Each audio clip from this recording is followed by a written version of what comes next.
Arieh Kovler, a political analyst and writer. Arieh, thank you for your time. This seems like a big scandal. Is it in Israel? Yes, it is now.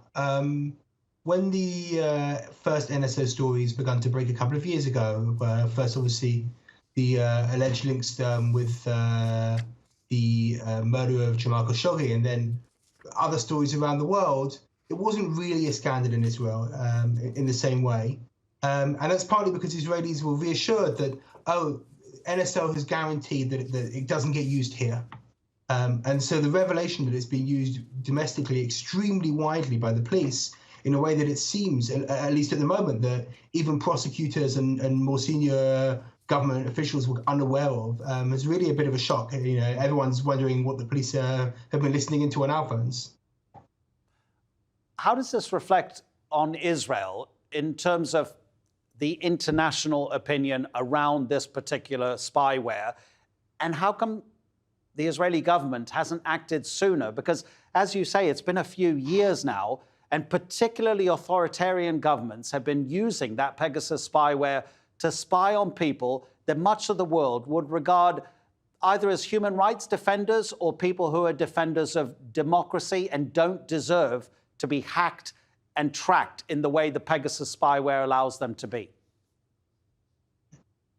I think the Israeli government has generally considered NSO's Pegasus as being sort of in the box of military hardware, and governments of all stripes around the world have had very little problem with selling weapons to authoritarian governments that can kill people.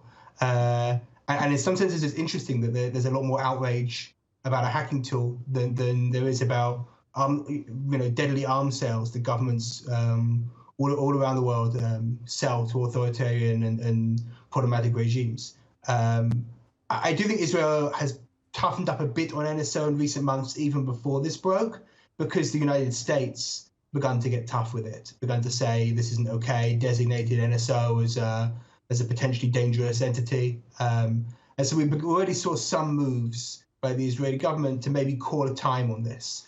But this big revelation that the software is being used by the police, perhaps without the knowledge or permission of really anyone, has I think, changed the way Israelis see this whole thing.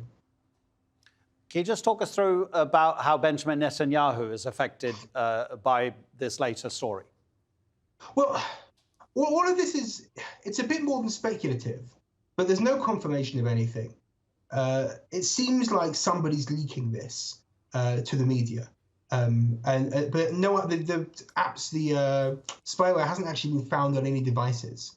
The claim is that a number of senior figures close to Netanyahu, not Netanyahu himself, who I assume would be well protected by the other parts of the security services, but his son, a number of his senior advisors, and other figures linked to the corruption cases against him were targeted by Pegasus, by the NSO spyware. And this evidence was presumably, the information was reviewed by whichever part of the police it is that was doing this spying, and that includes some witnesses who are at his trial. Now, Netanyahu is obviously saying that this undermines the whole case against him, although he said that about lots of other things. He may arguably have a point this time. But the problem for the prosecution is, at least they say, they don't know where the police got the information that they got. They don't know which evidence might or might not be tainted. And the trial is happening right now. Today, at Netanyahu's trial, his lawyers basically objected to every piece of testimony, saying, how do you know this wasn't got through Pegasus, got through NSO? And the prosecutors had to say, well, we don't. We'll have to find out. And now the judges are trying to figure out how they can go on with the trial, until this is cleared up. Arieh, appreciate it. Arieh Kovler in West Jerusalem.